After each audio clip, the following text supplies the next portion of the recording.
Saya membaca di media massa bahwa Pak Jokowi pergi ke China. Dan intinya yang bagi saya menarik adalah dia sodorkan konsep pembangunan ibu kota negara itu di Kalimantan pada investor Cina di depan Xi Jinping itu.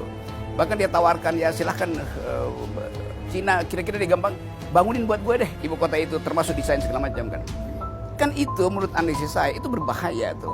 Bahwa ibu kota kenapa diserahkan pada Cina? Padahal Cina lagi punya ambisi untuk jadi junior superpower di Asia Pasifik itu. Melalui konsep One Road, One Belt itu kan. Dan Cina memang ekspansionis.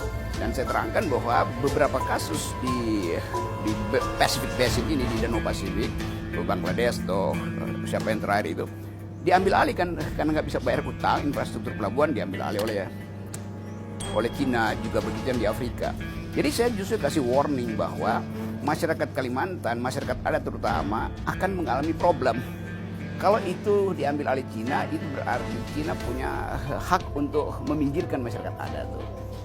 Jadi saya menganggap justru IKN itu berbahaya secara politik global, satu. Berbahaya secara ekologis karena nggak minta izin dulu untuk AMDAL. AMDAL dibuat belakangan sehingga merusak paru-paru dunia, merusak kondisi ekologis di situ. Yang terakhir, begitu terjadi IKN, maka akan ada hijrah penduduk ke sana itu bersaing dengan penduduk lokal yang kapasitasnya, SDM-nya kurang kan. Jadi akan terjadi penyingkiran masyarakat. Jadi jelas saya membela masyarakat adat di situ. Oke, berarti artinya apa bisa saya pertanyakan nggak bahwa apa yang disampaikan Bang Rocky ini adalah sebuah kritikan terhadap sebuah kebijakan atau ini subjek tertentu? Betul-betul kebijakan IKN dan Omnibus Law yang saya preteli habis-habis itu. Setelah saya preteli, saya mesti sebutkan ini pekerjaan apa. Kalau saya bilang, oh ini salah urus, itu buruhnya ya memang salah urus. Saya mesti cari diksi yang membuat buruh bergairah untuk demonstrasi. Karena saya mendorong demonstrasi loh. Tetapi kata itu diarahkan pada kebijakan, bukan pada si pembuat. Si pembuat kan institusi kan.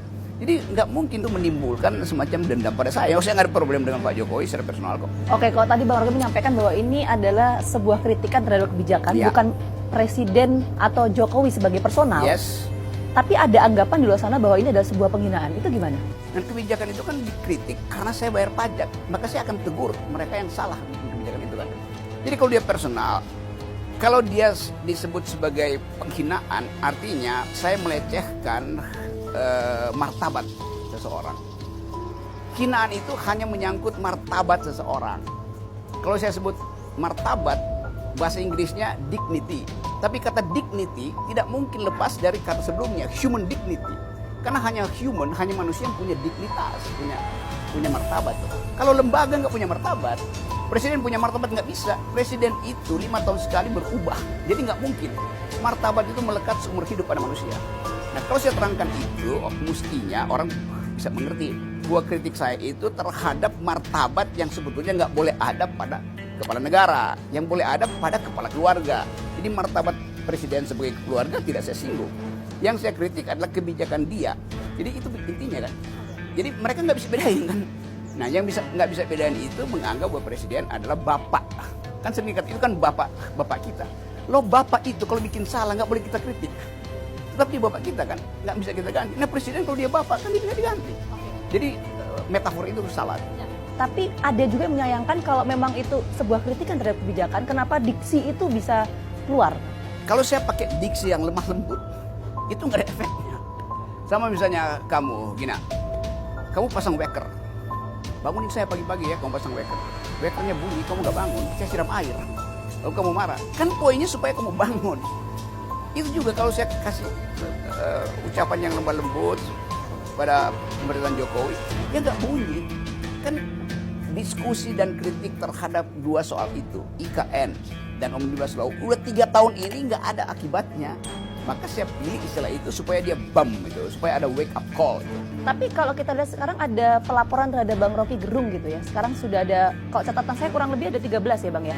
30, bahkan 30? Yes. 30 laporan yang masuk ke beberapa kepolisian di daerah juga bahkan ada. Itu seperti apa Anda melihatnya secara heli view-nya ya Bang Rocky ya? Ya 30 laporan pada saya sendirian dan mungkin akan bertambah. Itu bisa kita telepon Jaya Suprana supaya masuk Museum Rekor Indonesia tuh.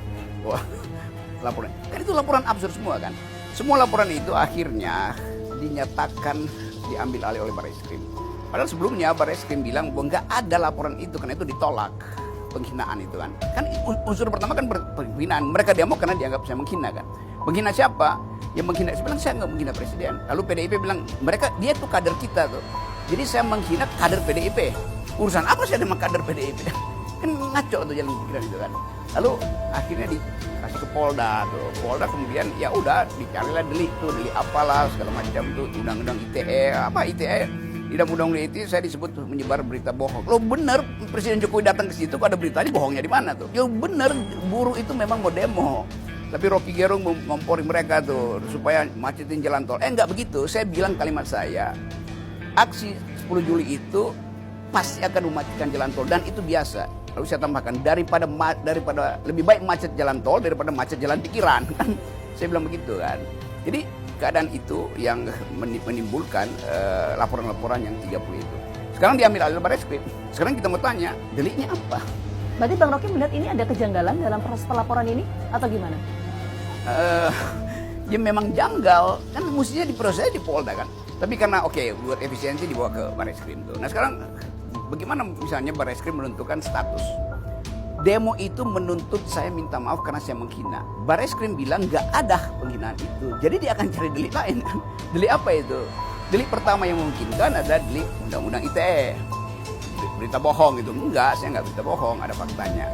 Sekarang dia mau cari akal tuh supaya terpuaskan semacam kemarahan publik itu bisa dikanalisasi melalui kriminalisasi pada saya itu. Apa? Ya undang-undang tentang keonaran, yaitu undang-undang yang dibuat Belanda untuk melindungi Raja Belanda. Sekarang Presiden itu raja apa bukan? Jadi udah kehilangan konteks tuh. Nah kita nggak tahu apalagi yang mau dia.